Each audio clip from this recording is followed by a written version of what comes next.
Matapos ang ilang taong konstruksyon ng Mahayag Dam nang masira noong 2022 at 2023 dahil sa nagdaang mga kalamidad, magiging operational na muli nang matapos ang inaugurasyon ngayong araw na pinangunahan ni Pangulong Ferdinand Marcos Jr.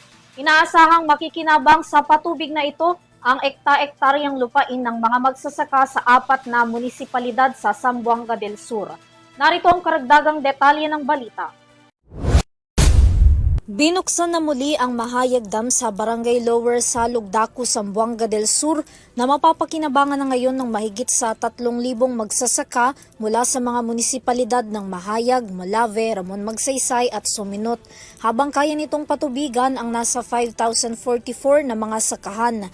Sa inaugurasyon ng dam na pinangunahan ni Pangulong Ferdinand Marcos Jr. kasama ang National Irrigation Administration o NIA at iba pang ahensya ng pamahalaan, sinabi ng Pangulo na magsisilbing major diversion structure ng Salog River Irrigation System na malaki ang maitutulong sa mga magsasaka at sa sektor ng agrikultura sa rehiyon. Sa pamamagitan ng proyektong ito, inaasahan natin mas mapapabuti ang water diversion, irigasyon at iba pang gawain pang-agrikultura ng rehiyon. Makakatulong din ito sa pagbawas ng baha at sa pangkalahatang seguridad ng mga tahanan at kabuhayan dito sa Zamboanga del Sur.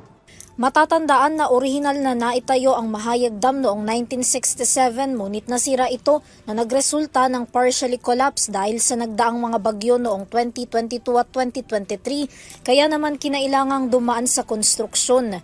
Magiging malaking parte naman ng Salog River Irrigation System ang Mahayag Dam, lalo't nasa mahigit 8,102 na mga sakahan sa buong Zamboanga Peninsula ang pinatutubigan ng RIS na pinakamalaking source ng tubig sa rehiyon.